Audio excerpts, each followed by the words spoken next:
I don't know which ones I've talked about in my notes anymore. I stopped erasing things, and I don't want to repeat an opening that I've already talked about. Oh, did you forget to do the synopsis? No. Oh. This is Tommy. This is Jacob. This is Tommy and Jacob's mixtape.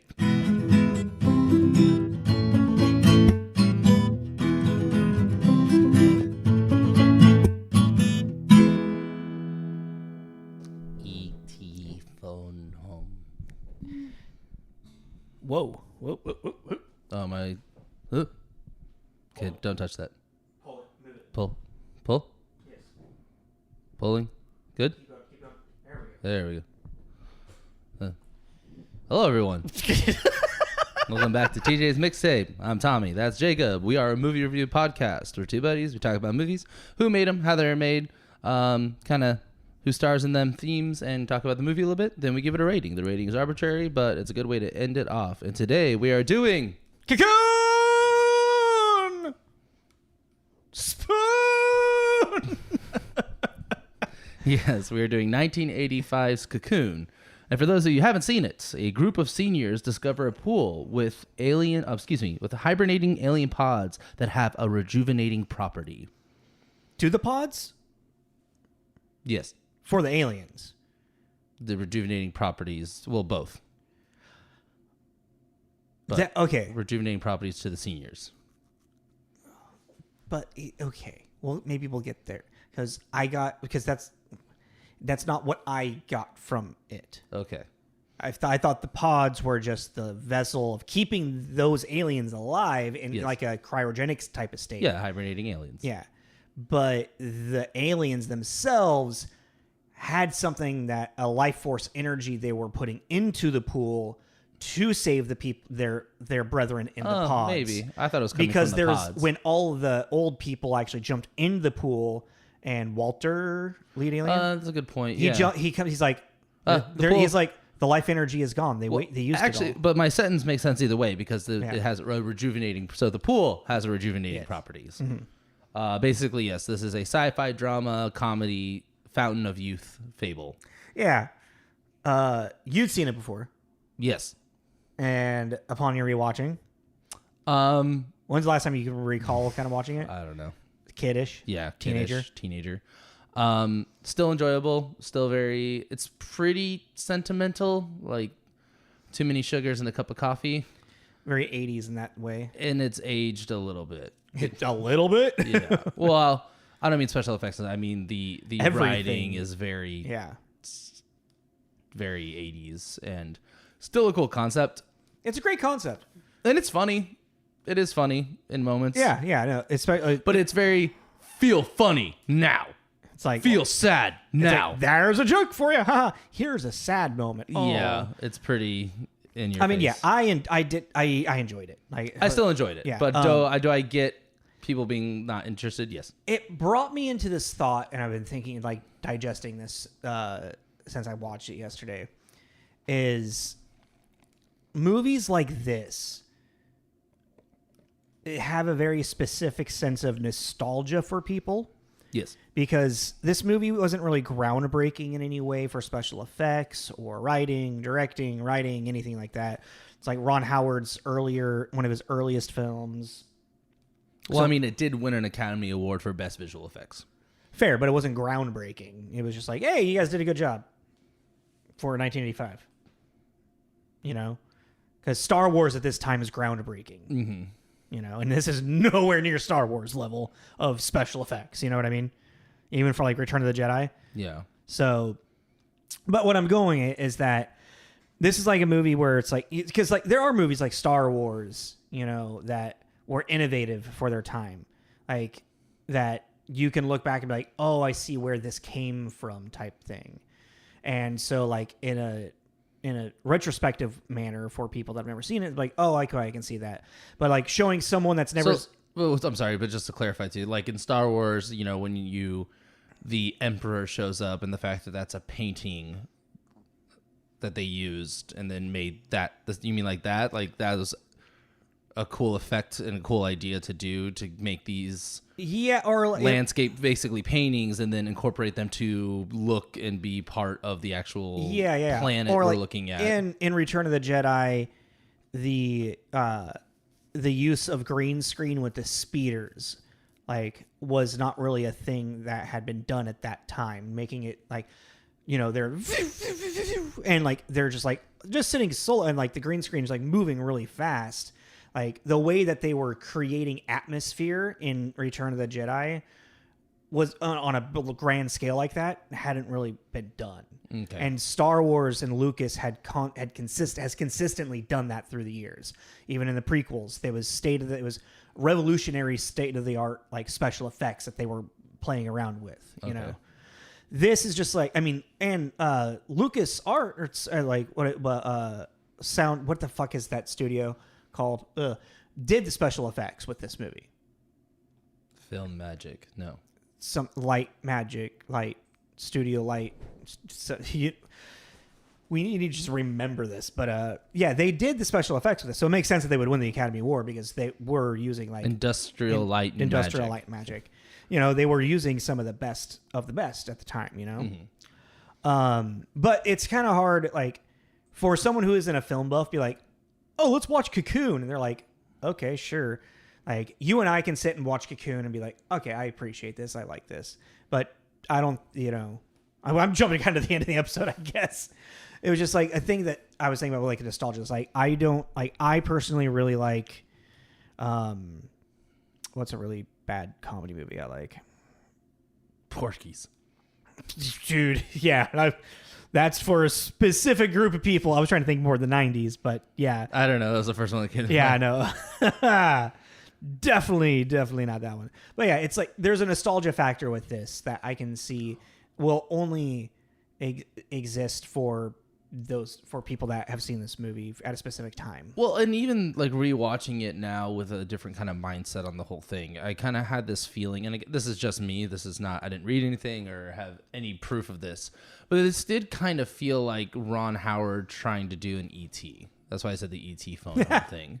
It kind of felt like we read the script, we saw what it was, and we thought, well, this could be E.T. for old people. Is kind of what it felt like. I could see that. You know what I mean? Yeah. It's a weird thought. Did you watch the bonus featurette on the DVD? No. I meant to look at the special features, but I forgot to. There wasn't really a lot, but at the very beginning, he doesn't really say anything like that. But I can see with your mindset. But also, what he said was he Ron Howard. He's very young, yeah, because 85. So this is early in his career. Yeah. And he's being interviewed. He's like, yeah, I never really thought of myself as a guy to direct sci-fi. I never thought I would go down the sci-fi road or anything like that. And then someone just presented me with this script, and I was just like, yeah, there's a lot of heart. And it's just, it was just kind of fell into his lap type thing.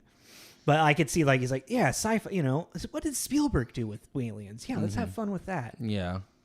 Well, so since we already released June 21st, 1985. We've done a couple of movies for 85. Yeah, and I was also thinking too, I was like, actually, June 21st is not a bad release date for this. Sometimes you read one and you're like, most of the time it's that doesn't make any sense why that came out then. No, but June works. It's everything before 2000 something is they're to Wild West, and we're gonna release it now. Haha. You're like, why didn't you wait till it's the middle of July? Yeah. Why are you releasing a Christmas movie? Yeah. I don't understand. The only the only thing I can see with that is maybe in July for a Christmas movie is let's make everybody think about Christmas right now and blah blah blah, just take their mind off it, and then when the Christmas time comes around, the amount of VHSs and DVDs they could sell. But then, since we brought him up, so yes, this is directed by Ron Howard, which I didn't fucking know that until I looked at the DVD and saw it on the top, a Ron Howard film, which that was surprising to me. And we did release it. Only Ron Howard film that we've done is Willow. I wasn't gonna plug that. That's a deep cut one. I had COVID and we had to release something, and it was a very rough episode. Oh, it was one of our practice episodes, so it sounds like we're talking in cans, down cans, yeah. But he also directed How the Grinch Stole Christmas, and then before this, he directed Splash with Tom Hanks. He did the Da Vinci Code trilogy. So Da Vinci Yep. Code, Angels and Demons, and Inferno, I Yes. think it's called. Yes. And if you don't know, and Solo. I didn't know he did Solo. I forgot. Yeah, I didn't. Yeah. Which yeah. actually, now that I read that and I looked like in my head, played Solo for a minute, and I went, Yeah. that Yeah. adds up. Yeah. That feels Ron Howardy. If you don't know, Ron Howard was a child actor and started off in television. You know, Happy Days was like his biggest thing. Narrator of Arrested Development. Yeah. God, so good. Apollo 13. Ron Howard. He's Ron fucking Howard. Yeah. This movie was almost directed by Robert Zemeckis. I did see that. And which I thought was interesting is he had been kind of working on it while he was finishing Romancing the Stone. Well, what it says here, spent a year working on development, directing Romancing the Stone. Yes. So I was right.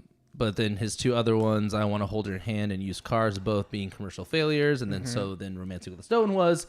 The studio went, get the fuck out of here. And then they hired Ron Howard instead. And then later this year, Back to the Future, directed by Robert Zemeckis, would be released in one of the biggest fucking movies of all time.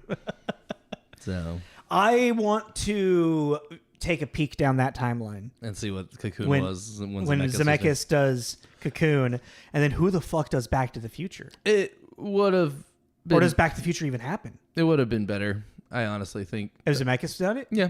Yeah, I think so too. I think he could have. I don't know. It's like it's nothing against Ron Howard, but it's just certain. There are people out there that direct things, and they're just not the right fit for it. And Yeah. I don't particularly think. I think that Ron Howard could have done this, but I think they focused too much on the sci-fi aspect of it, which I know is inherently in the writing of it. But to me, that's not what the story's about. And the sci-fi elements to this, I do not think are very interesting or very good, personally.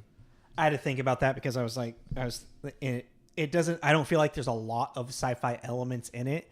And then thinking about the amount of sci-fi elements that are in it are not the best elements of the script at all. Yeah, that's So- kind of where it loses a lot of its momentum is, when they're playing cards with the aliens and the aliens are That montage was so fucking 80s. But even the ending is kind of like totally ludicrous. Oh, yeah. For a ludicrous movie. So you're kind of like, you think it would work because this movie's ludicrous, but this really doesn't work. The ending really, I think, is kind of the worst thing, and we can get to that. But It's like when we get into the logic of what's happening at the end, it's kind of like it's as this movie progresses, the more 80s it feels and is. You know what? Yeah, and I think too there is this thing, and I've been kind of writing in my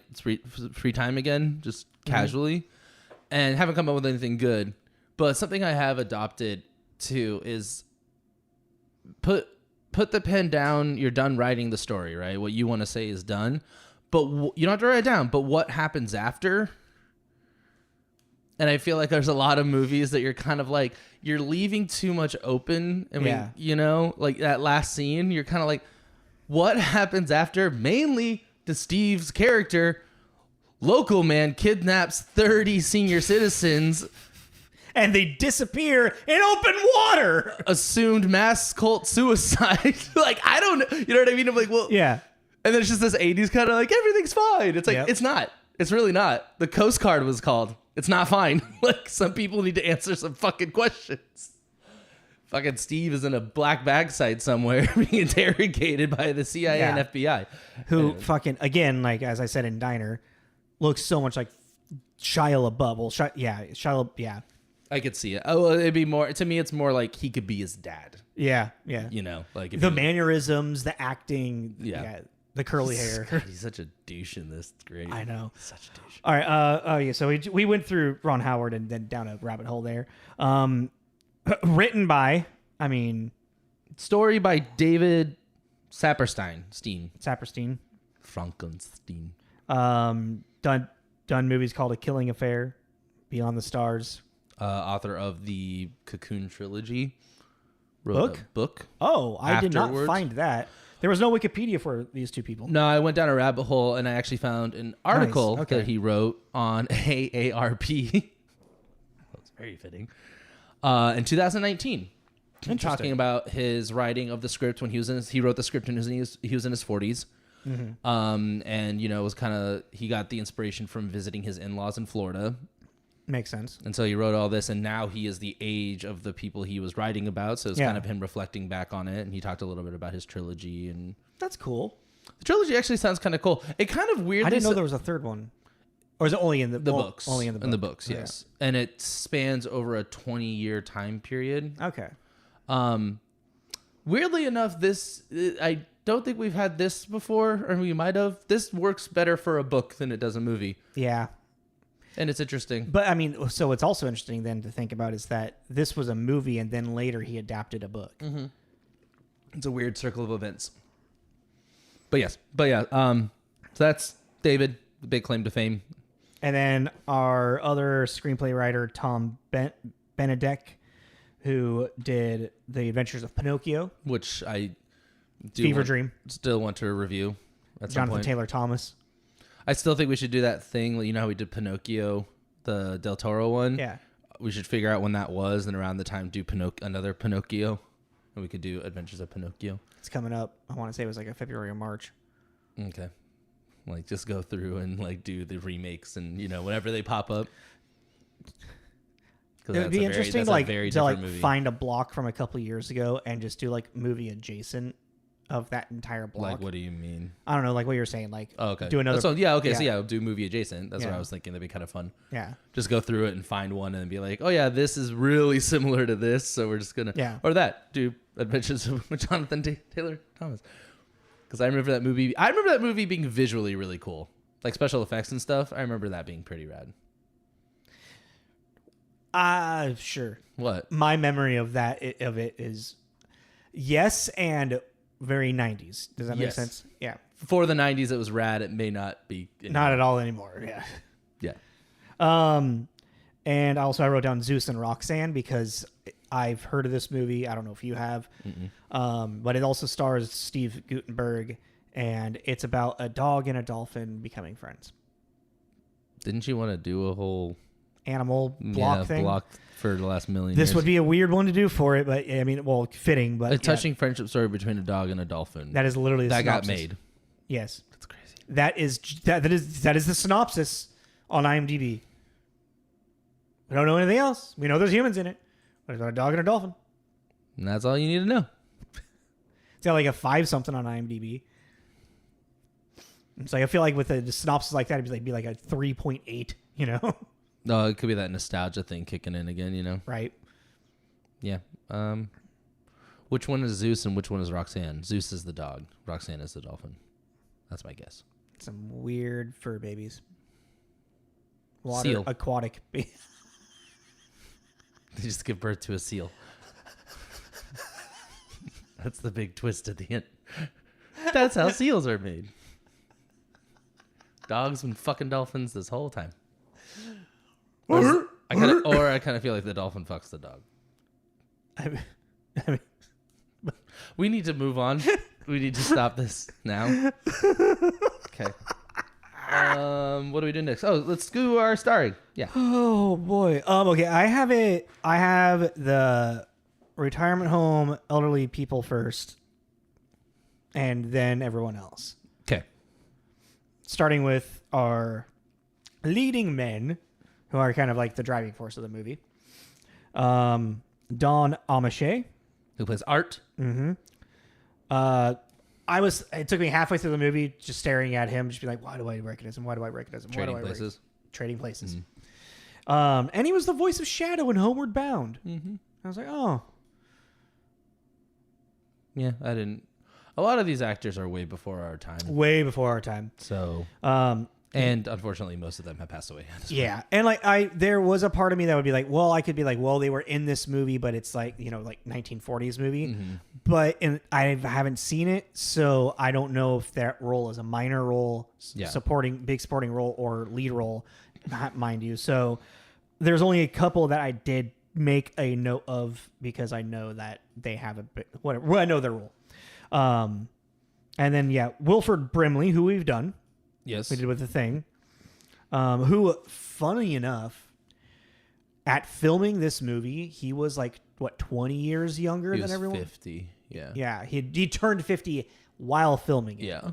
While everyone else is in their, 70s and 80s. Yeah.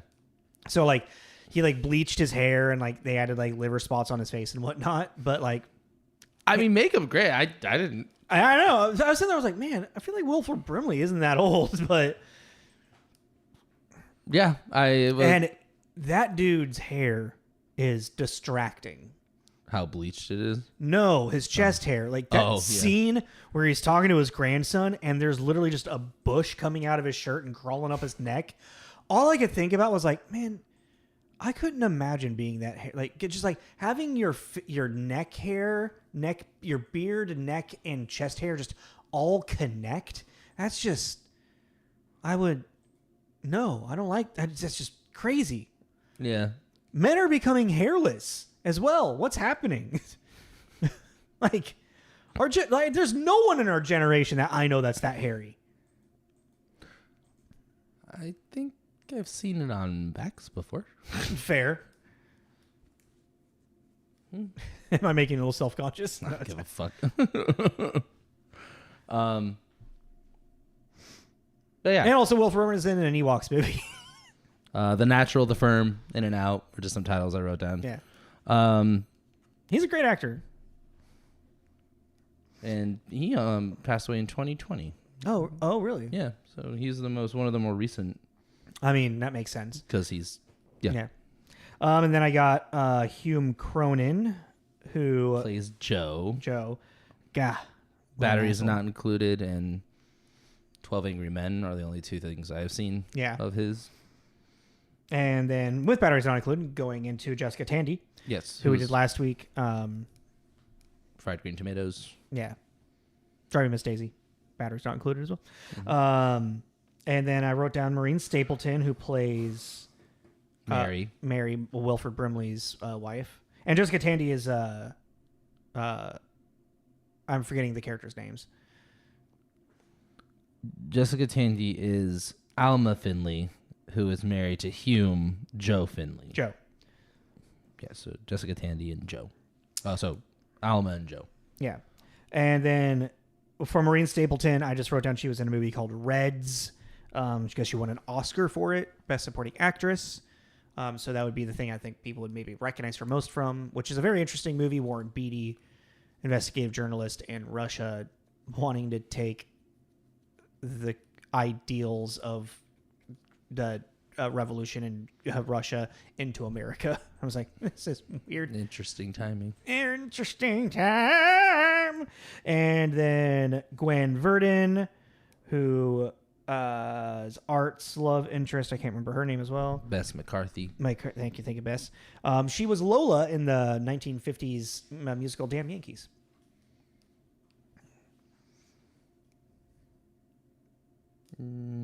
Sorry, you're doing it in order that's making my order weird. Yeah. I wanted to keep them in blocks type thing. And then my next one is I just have Brian and Steve next. And then kind of shout outs with everyone else. Brian. Dennehy. I can't read my handwriting.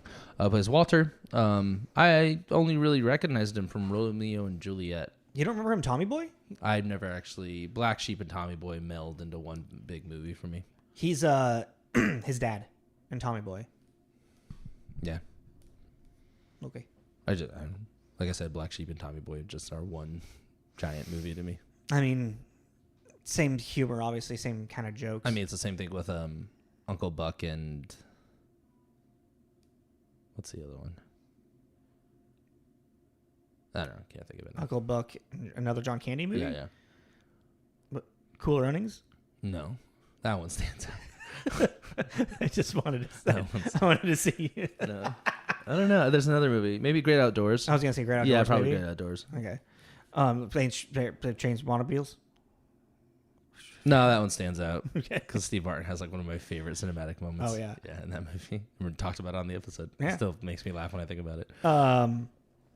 If I was to ask you the difference, like the storyline of Tommy Boy versus the storyline of Black Sheep, could you tell me the separate? one of them has to do with cars. Okay. So you have no idea what Black Sheep's about? No. Okay. Have you even seen this movie?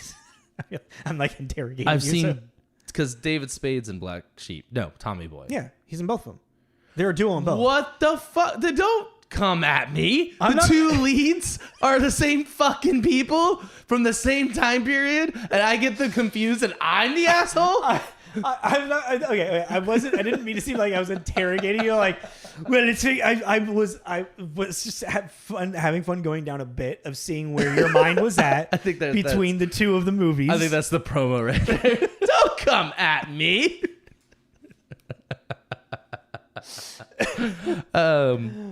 Anyways, moving on. And then Steve Guttenberg, who I kind of mentioned, who plays Jack, who's our young douchebag guy. He's the captain of the boat. He's actually kind of a nice guy. He just, the 80s. He's an 80s nice guy. He's a kidnapper of old people.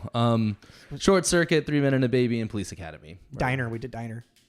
Oh, I totally forgot about that. Yeah, Diner. Yeah. I really want to rewatch that. Yeah? Because I forgot we had done it until I saw his name, and I was like, oh yeah, we did Diner. And then I was like, I remember liking Diner. I don't remember why I like Diner. Dialogue. Was it dialogue? Mm-hmm. I like dialogue. I like the dialogue. It was like Tarantino before Tarantino type dialogue. Just real action, just people shooting talking the shit. Yeah. And it felt natural. Mm-hmm. Anyone else? Tawny Welch, who plays the female alien Kitty. And then we got Barrett Oliver, who plays David, the grandson, who we did in A Neverending Story. Right. Linda Harrison plays his mom, who's also the daughter of Wilford and Maureen, which we did her in Planet of the Apes. And the mom? Yeah. The little kid's mom. Mm-hmm. The daughter of yeah. I don't even remember a scene with her. She's only at the very end. Yeah, but even then, I don't know. Maybe I was looking at the kid. I mean, that's kind of your focal point. Yeah, exactly. No, she's got such a minor role in it. But yeah, no, Linda Hamilton from Planet of the Apes. Weird. Yeah. That's very weird. Yeah. And then just a quick shout out to Clint Howard, because he's Ron Howard's brother. And Clint Howard is in a lot of things that Ron Howard does. Clint Howard in this. He's one of the people that work at the old folks home. He's with the male pattern baldness. Oh, yeah, that guy. You didn't recognize him? No, I did. I didn't know who it was. Oh, really? I didn't know that was his brother. Oh. I see it. Oh, wow. Yeah, I see it. Saying it. I'm like, oh, yeah, totally. He's in like almost every Ron Howard movie. Yeah. And then he's also, he's in Waterboy. Yeah. I know who he is. I didn't know that was his brother. Yeah, that's his brother. Oh, funny. When you look at him next to each other, you'd see it. I'm seeing it in my head. I'm like, yeah, I totally see it. Similar eyes, like, yeah. Mm-hmm, similar. Fucking Nepo babies. They are. The only reason they're in Hollywood is because Bryn, is that her name? Bryn Howard, or whatever the daughter's name. What's the daughter's name? Bryce. Bryce Dallas Howard. Bryce. Yeah, but I mean, they even also, like, first generation Hollywood, their parents were in 1920s movies and shit. You got a leg up, use it. Anyway, I was actually kind of thinking about that. It's like, yeah, how interesting not interesting, but like someone like Ron Howard, who grew up in the movie business, that's all he knows, Yeah, it's going to become an accountant. I mean, they do, but I don't know. Like, it's not crazy to me. Like, it's a funny joke. This sidestep. The Manning brothers football family, their father was a football player. They have another brother, a third one, who was like an accountant. He didn't want to play football. Yeah, like that's kind of where it's like, to me, that's where it's one of two things. Like, you're either going to continue on with the thing I don't want to live your dream, Dad. I just want to dance. I just want to count. I just want to really like numbers. Give us our score. Your reviews, yeah. All right, so IMDb, this has got a 6.7. And then on Rotten Tomatoes, it's got an 82% tomato meter, so relatively positive reviews. I don't know how many of those are maybe older reviews, Mm-hmm. And then 60% popcorn meter. So I think I believe, and this is a movie that at time people like, yay, and now people are like, oh, sure. You follow that? Yeah. Like, not bad, but it's aged. And not like wine. So a Metacritic it has a 65, so that comes to a positive, generally favorable, with 10 positive and 8 mixed, 0 negative, which I was kind of surprised about. So I put down 2 for positive. I put the toppy top just to kind of for more context. So 90 by R.L. Schaffer at IGN. Excuse me. Cocoon has its flaws, to be sure, but it's an ambitious, visually stirring piece of sci-fi drama. The performances from the cast, both young and old, are terrific, and the visual effects are quite gorgeous. I missed the middle part of that. Sorry, my brain just like went. Cocoon has its flaws, to be sure. Rewind tape. Cocoon has its flaws, to be sure, but it's an ambitious, visual, stirring piece of sci-fi drama. The performances from the cast, both young and old, are terrific, and visual effects are quite gorgeous. Is there a date on that? No, and it does not open because this is the before times. It's like it opened this time. Oh, that's cool. I don't know. Maybe my internet gave out last time I tried to click it. internet was acting weird last night. It was, right? Yeah. So this was written 2012. Oh, okay. I guess they're talking about. Oh no, wait. So it was posted 2010 and then updated 2012. Okay, sure. So, I mean, maybe for special effects, they're thinking in retrospect to like 1985. Yeah, yeah. Actually, I'm going to bookmark this and check this out. Because this is, I guess they had put it on Blu-ray? No. Well, this says IGN, the Cocoon Blu-ray review. Weird. Because one of the things that I was reading on IMDb about... That's why it's so hard to get it. Yeah, did you find that? Yeah. But yeah. No, I mean, who knows how long ago that was posted Yeah. as well. But I feel like we would have seen on Amazon it being sold on Well, Blu-ray. I went around looking everywhere for the physical copy of this. Yeah, besides your storage unit. Yeah, besides my storage unit. Found it. And the sequel. But one of the people I ended up talking to, I went up to someone at a store and said, I looked for it, couldn't find it, and then was like, do you by chance know if you have a movie called Cocoon? They knew exactly what I was talking about immediately, which surprised me because they were definitely younger than I was. Where is this? On the Ave. Okay. And they asked if I wanted DVD or Blu-ray. Interesting. Okay. So when I saw the not on Blu-ray, I was like, well, this person was under the impression that it was on Blu-ray. It doesn't matter. Anyways. And then I wrote down, made a note to read this one because this one kind of felt more online of where we might be. Now I'm kind of more convinced of that. So 75, giving it a 75, Gene Siskel at Chicago Tribune. My only major criticism of Cocoon is the ending, which needlessly places the film in familiar extraterrestrial movie territory. Without giving too much away, either most of the characters should have made a different decision, or the film should have the courage to jump off into a completely different direction. Special effects, the special effects are wonderful, but the human being is still the greatest special effect of all. Okay. I find that interesting that he says that the direction should have gone read that. Can you read that section, that sentence again? Where'd you go? There you are. Without giving too much away, either most of the characters should have made a different decision, or the film should have had the courage to jump off into a completely different direction. Okay. What's weird with that is that I feel like that the film was courageous in the way that it decided to go, because I was not expecting that at all. I think it's too loud. What is too loud? That ending for what the movie was. Fair, yeah. It's just like, I feel like it's like where it goes in, like, we're losing all of the aliens, which was like, oh shit, didn't expect that. To, you can come with us. I was like, what? Like, what a fucking, like, way, like, swerve of just like, well, it's like that's also the last thing I would expect for this movie to It's end. weird writing too, because it's rewarding bad behavior. Yeah. That's where I was kind of like, these fucking monkeys came in and killed your people, and you're gonna be like, you know what? Jump in the van. Stupid monkey. It's I don't know. It was weird. For the negative, I just wrote down. 40. By staff not credited at Time Out London. Essentially, this is a sci-fi with a heart. albeit one made entirely of cheese. Both director and writer sometimes seem unsure whether to pitch the tale as a knockabout comedy or a sentimental fable. It is to the lasting detriment of the movie that Howard opts for the latter. Resistible. And then it just ends with resistible. Man, E.T. really did make a fucking shift in sci-fi, didn't it? For family-friendly sci-fi, yeah. Yeah. It really did. I haven't really.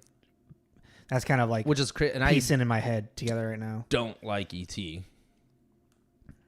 Which I don't understand why. I don't know. I just never have. Even as a kid, I've never liked E.T. It's the same thing as like, and it just never. You're not went liking away. Forrest Gump, Wizard of Oz, but it's one of the. I only bring that one up too is because it was this thing. I made this thing in my head of not liking it, and then even as an adult, throughout the years, you can't let it go. I've tried to sit there and go, okay, let's give this another shot, and I can't wrap my head around it. I just don't like it. You're too cool for school.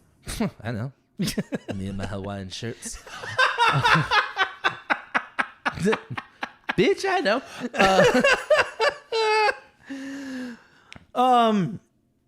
Yeah, that's kind of like the thing with this movie is the sentimentality of it. It's not bad. Well, let's and like it's just the way that it ends. It's just the end is just like also why it's like they're treating like these elderly people are being held in a prison. Well, let's hit the reset. Don't they have a fucking their choice to leave?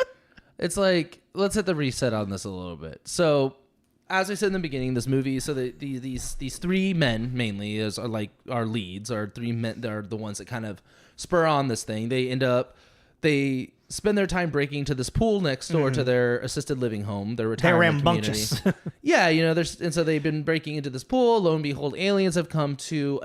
Basically, what it implies is that these aliens were what we consider Atlanteans. Yeah, but they're called Artians. Artians, but they had what you people call Atlantis. Was our base of operations, and 10,000 years ago sunk into the sea, and they were only able to get X amount, and there were 20 living in these cocoons. They decided underwater. to stay behind for everyone else to leave. Yeah, and so 10,000 years later, they come back for them, and so basically this whole movie is, for the aliens' point of view, a rescue mission. Yeah, and they are very, and I think the writing was okay with that. It's like kind of. Because they are very much they are a rescue mission, and the humans are just kind of stumbling upon it and getting the benefit of swimming the rejuvenating factors. Yeah, and then the movie becomes kind of a comedy in these, at first, just the husbands, the men of this story are getting rejuvenated. So they're walking faster, they're staying up later, they're partying, they're getting their sex drive back. Yep. That's a big moment. I got a boner. I got one too. I thought it was just me. Yeah. I'm in the mood for love. And then simply cut to them all getting jiggy with it. Yeah, it's like good for them. I know, good for them. I was like, this is so 80s. Just be like, three horny old men getting it now. Yeah. And, then the story progresses, and there's some, like, drama in it, but, like, the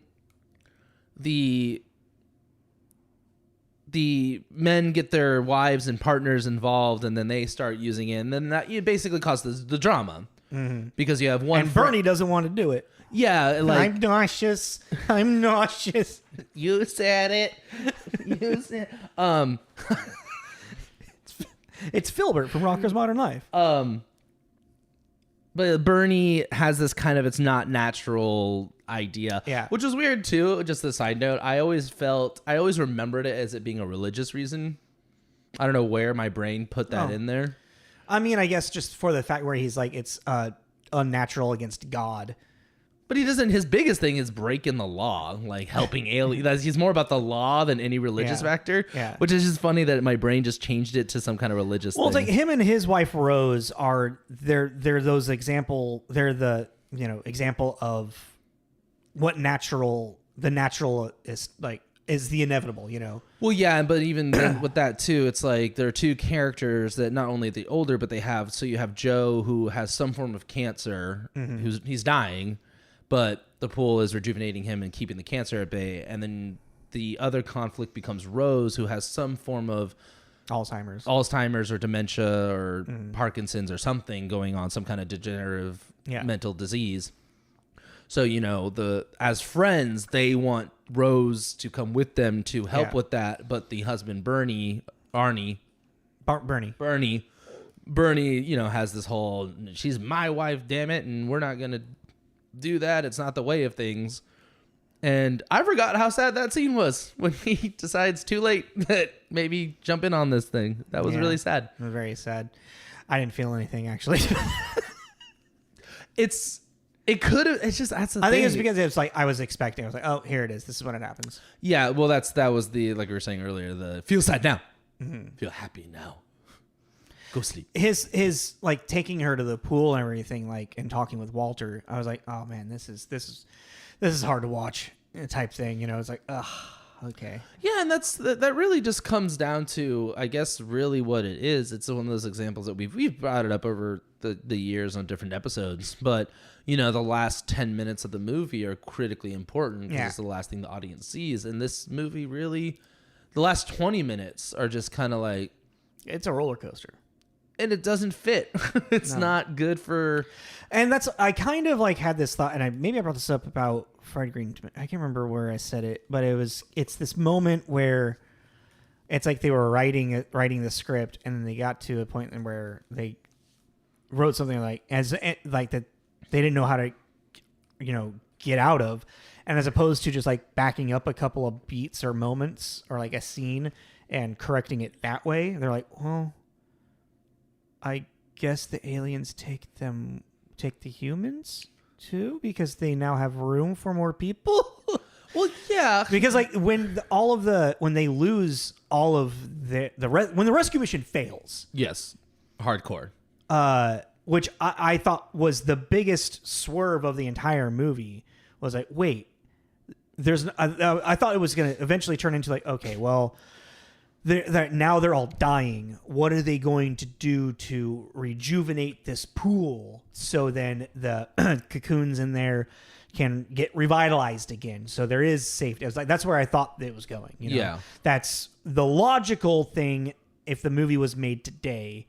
Or, it would be like, now that is the main conflict. Well, that's what's kind of refreshing about it, though. Yeah, because it becomes original after that. Well, yeah, because it would be, how do we fix this problem? You can't. Yeah. There is no fixing it. All we can do is, which is also kind of an interesting kind of like lore building in your own head, is all we can do is put them back in their shelter underneath the sea. Yeah. And Gaia is now going to heal them, or I don't know. Or just like preserve them longer until...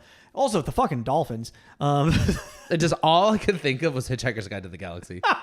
That's all I could think of was them singing. Funny. So long. Fucking the 80s and like early 90s and dolphins, man. It was just like... Zeus and Roxanne, buddy. Yep. Flipper. But Ace Ventura.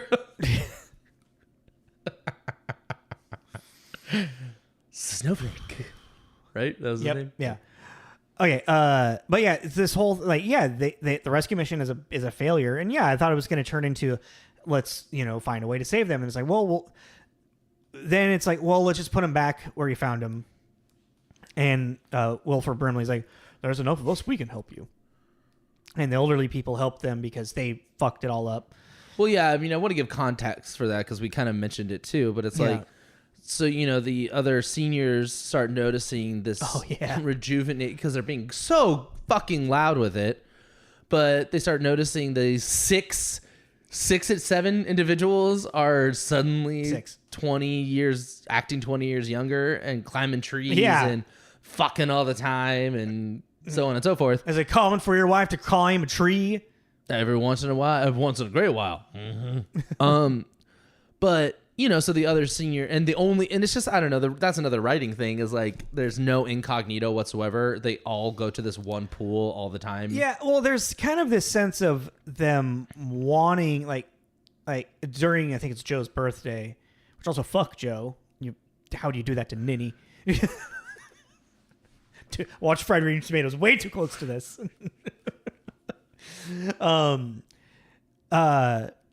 And they're celebrating his birthday, and he's like, "Yeah, let's keep partying. Yeah, I'm a young man. I feel like a young man. And they're like, "No, we should Well, because this is after he made the deal with Walter. Yeah, exactly. And he's like, you know what? We're supposed to be being under the radar with this, and we're being really brash. Yeah. And Joe's just like all fucking. God, what? It's his ego, I guess. That's like the downfall of a big thing, because like it's him fighting everybody that is the final like catalyst, where everyone else in the senior center is just like, we're going to the pool. Well, yeah, and that's kind of what we're leading to, is that then the other senior citizens decide to bum rush the pool, go in there and start fucking with the cocoons, trying to crack them open. Yeah, that turns into a whole fucking Planet of the Apes scene. Yeah, that's as I said, the monkey thing. Yeah. But they end up computer? by all these people being in the pool, they have sucked out all of the rejuvenating energy, killing the aliens. And that's only a weird writing thing, because you're like, great, okay, that's the folly of man. Like, they have this thing, they have this ability, this natural resource, and they're gonna crush it and smash it and do what humans do best. So that's an interesting narrative.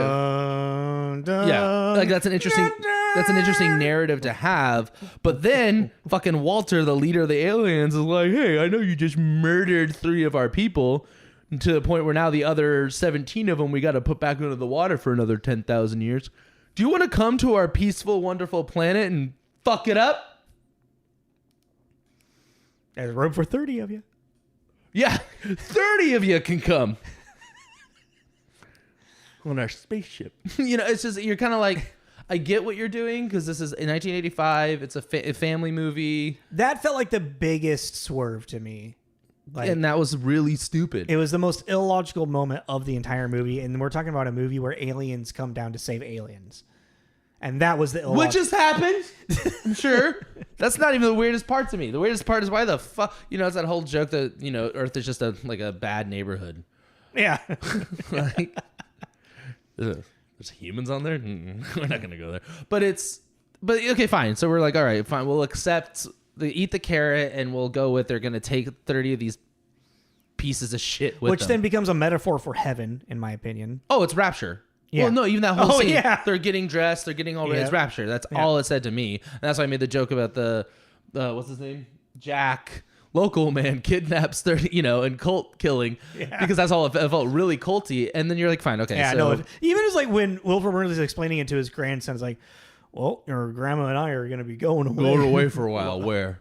Space. It's really Heaven's Gate. That's what it's very Heaven's Gate feel. But you're like, okay, fine. So we'll eat the carrot. The alien's going to take these people with them. Cool, yada, yada, yada. But then the way they execute that is that now all 30 of these people are getting ready. 30 senior citizens at a community leave. Nobody knows. Nobody notices until they're all gone, like very gone. Because he was asleep.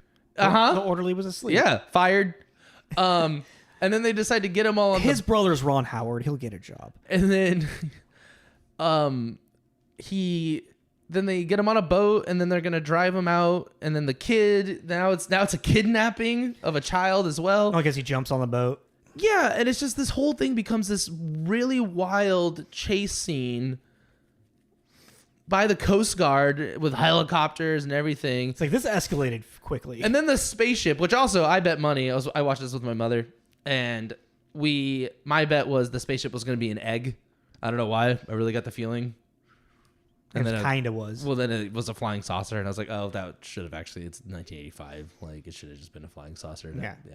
But they show up. But it's very round eggish. Yeah, it's very hat.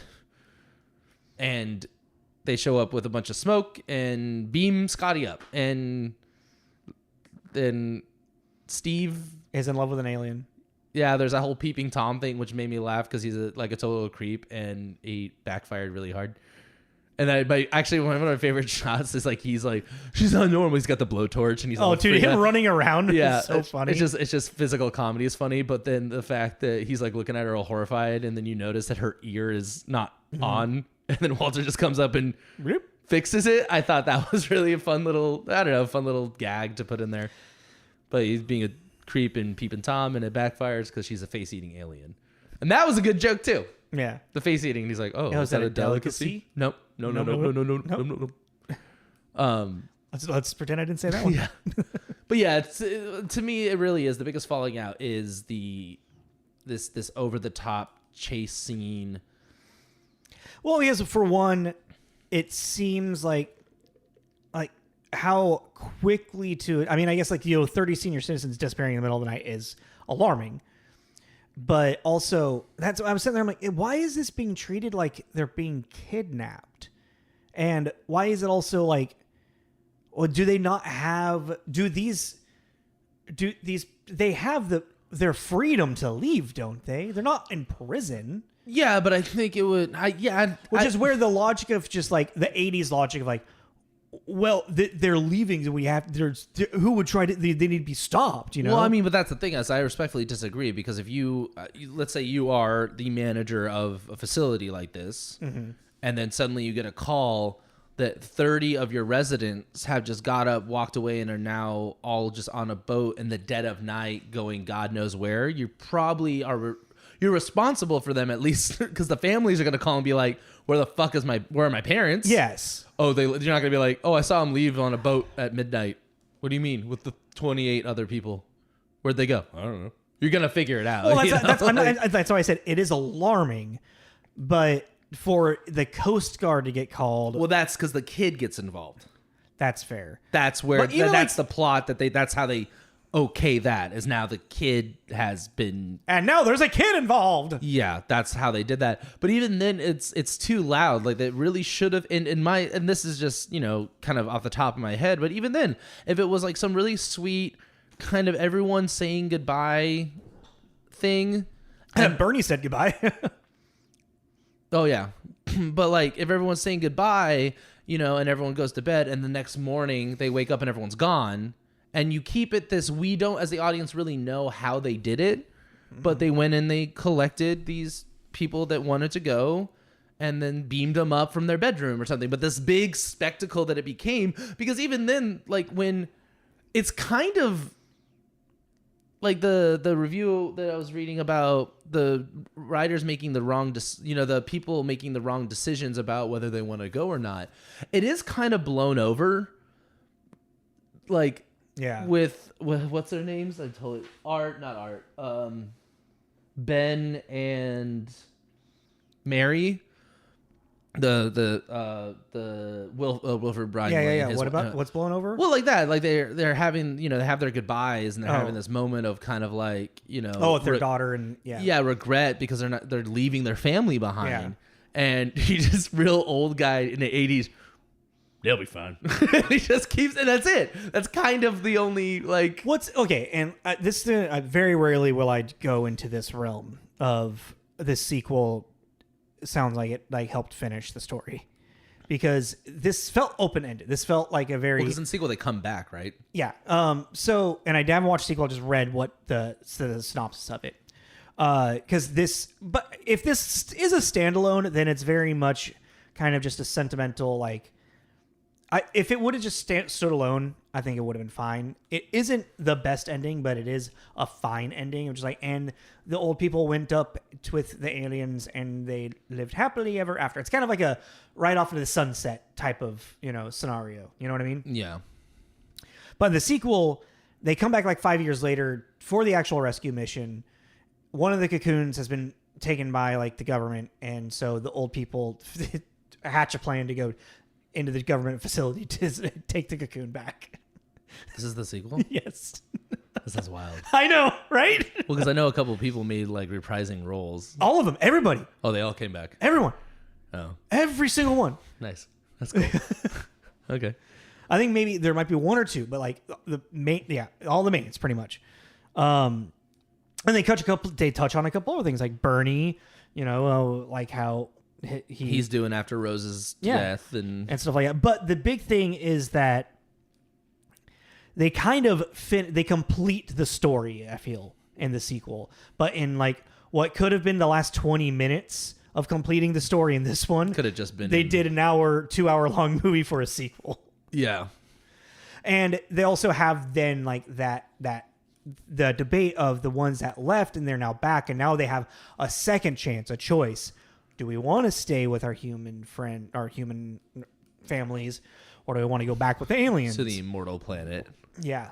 So then, yeah, because at the end, even Walter's like, there's no coming back. Unless we want to come back with, for our, people in the ocean, which, it's in a short amount of time, then you can come with us again. But, there's no coming back if you come with us now. Well, yeah, because even that was something I was trying to figure out, too. The whole 10,000 years thing.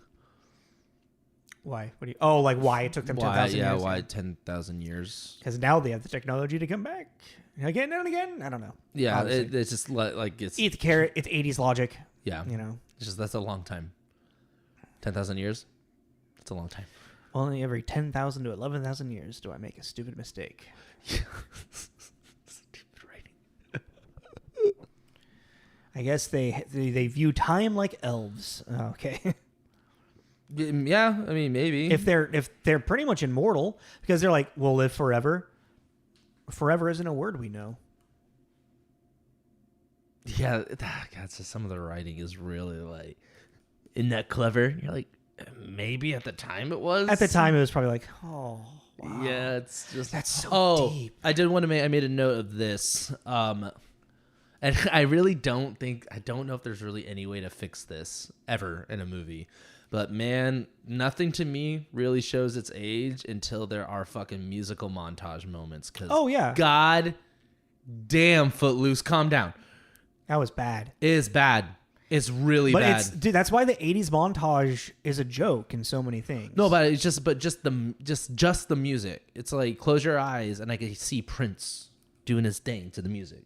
And it just ages something. And there is no real way to fix that.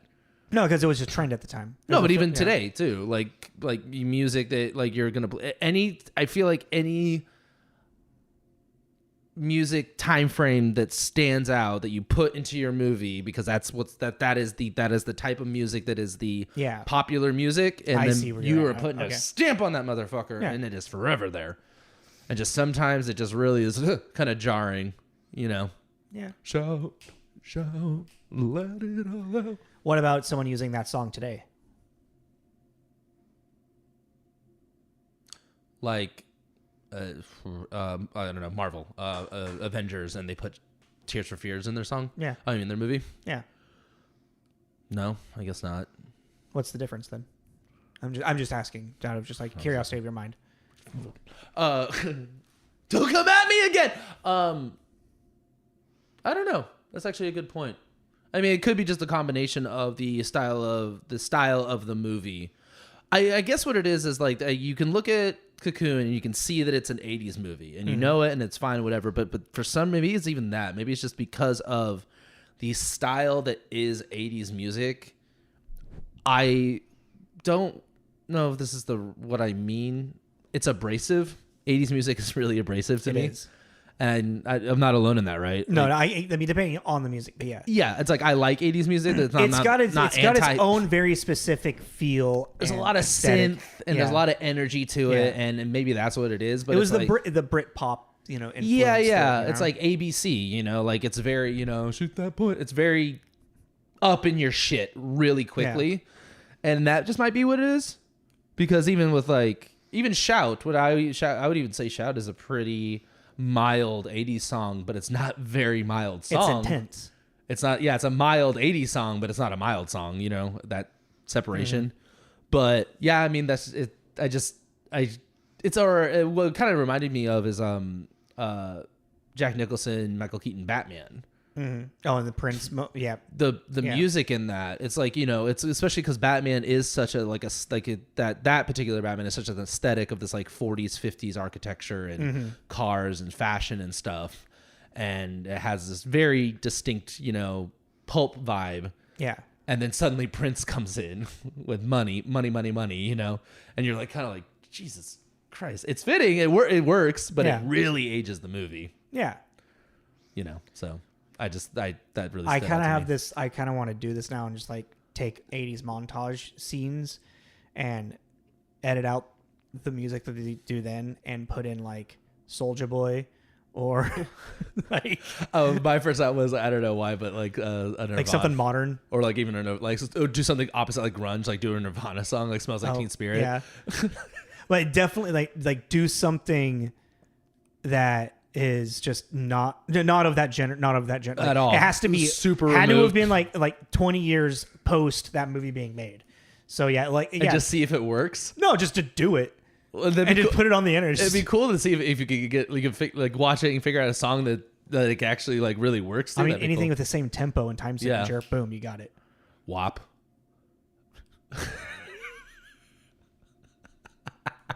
That'd be pretty fun.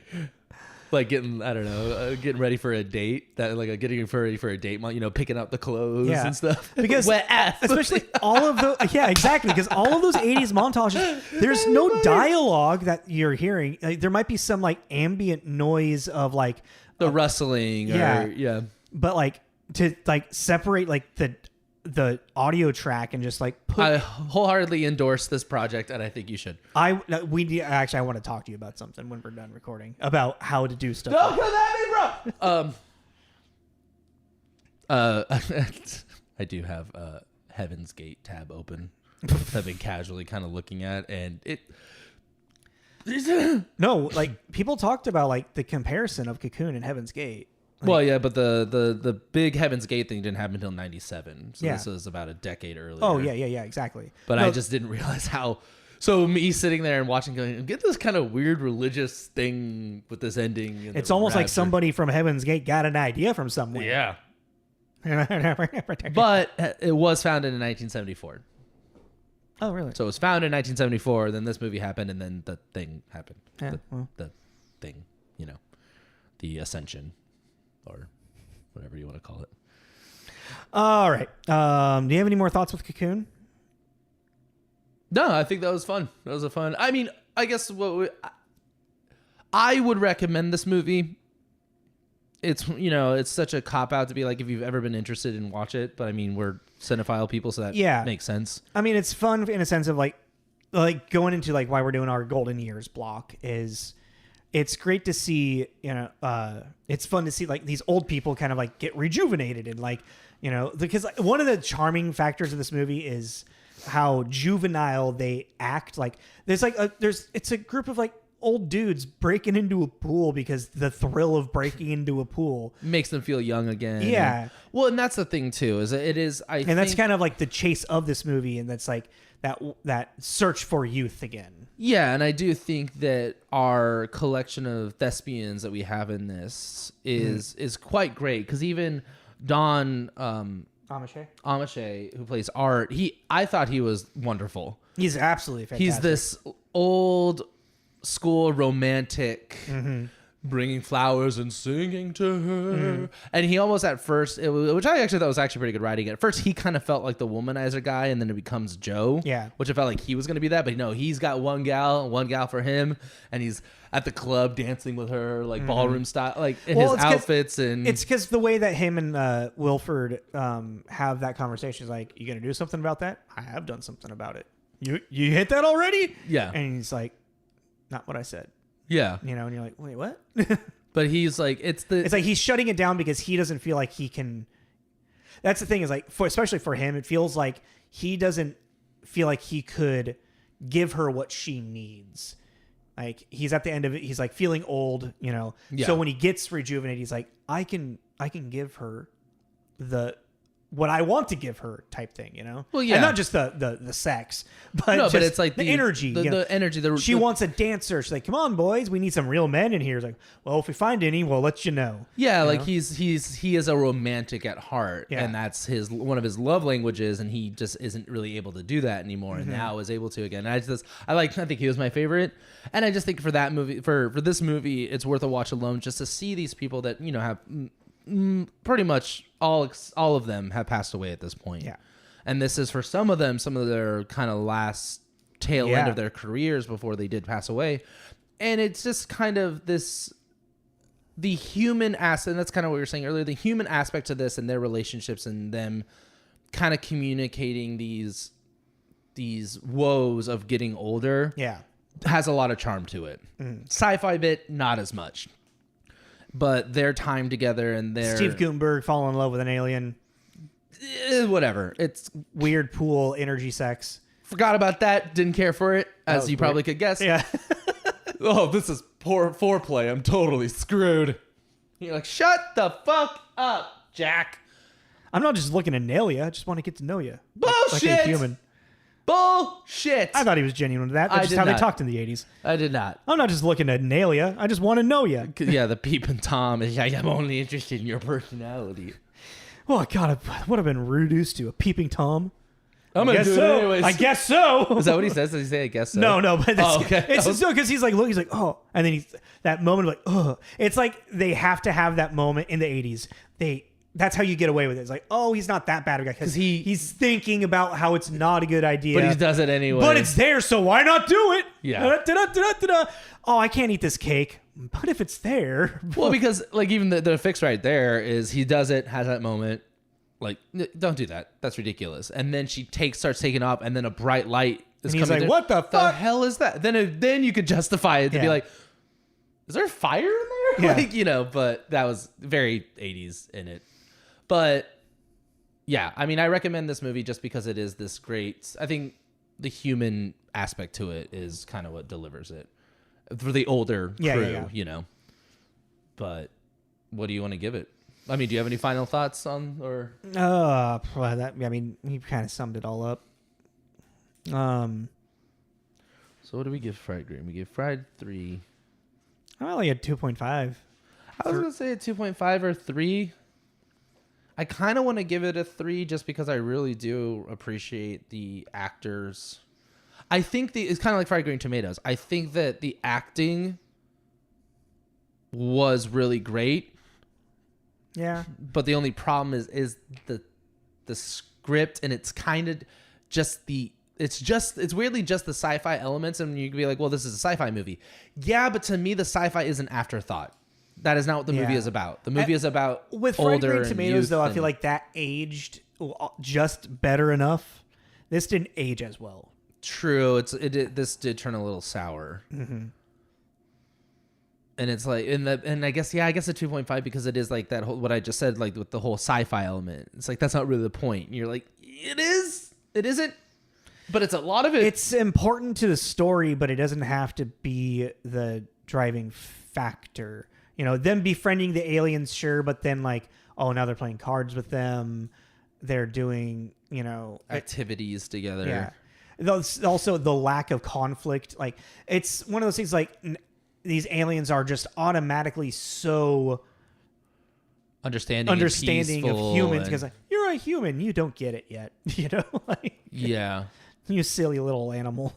Well, I guess it's also I guess the argument for that could be not argument, but the topic could change of, well, how easily can you take out the aliens from this and just replace it with an artifact that Indiana Jones would get a hold of? I don't think that works at all.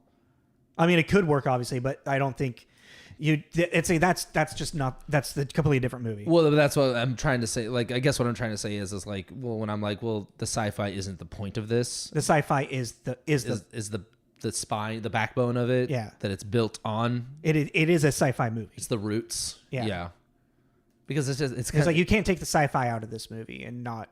Then you like we said, you could right away into that. I mean, as soon as you have anything that's making Fountain of Youth, making them young again, it's turning into fiction, science, some type of science fiction, regardless of it being space aliens or magic plant or the Fountain of Youth in general. Just boom. Yeah. All right, so 2.5. I'm at a 2.5. Is that where we're going? Yeah.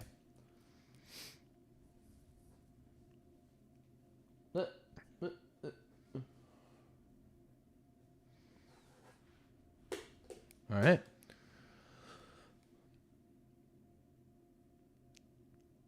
What do we do next week? I was trying to say it, but I didn't. I was like, Grumpy Old Men. We're doing Grumpy Old Men. So basically, Cocoon was supposed to be a while ago because it was going from Halloween into we wanted like a science fiction like. It was under my nose the whole time and I never knew. I told you, Chuck. And I told you you're probably right, but I didn't know how to get in there. I know. But Grumpy Old Men is kind of leading us into the holiday season. Yeah, I'll be going into Thanksgiving. Yeah.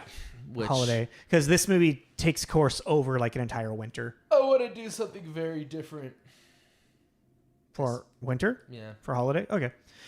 That's fine. We'll talk about that. We got still a couple weeks to figure that out. All right. But yeah, Grumpy Old Men next week. I've seen it. This is a weird. I've watched it as an adult as well, and it's quirky. It's fun. I think you'll get a kick out of it. I don't think you're gonna be like, that was awesome, Jacob. You're just gonna be like, that was cute. That was fun. Okay. Well, so yes. So this is episode 215 with Cocoon, which we gave a 2.5 out of 5 carrots. Mm-hmm. Please follow us on Instagram and Facebook. On there, you'll see all of our promo posts of what's coming up, and on all of those is a link tree. On that link tree, go ahead and click that, and then that will take you to where we put all of our stuff, whether it be Apple, Spotify, YouTube. We do what you do so well. That voodoo that you do. Duty. What was I saying? Oh, we have video. If you're just listening to us on YouTube, so if you would like to watch video, we do that. He's pointing at the camera for those listening. And that's everything, I think. This is Tommy. This is Jacob. This is Tommy and Jacob's Mixtape. Mixtape. Bye, y'all. Laters.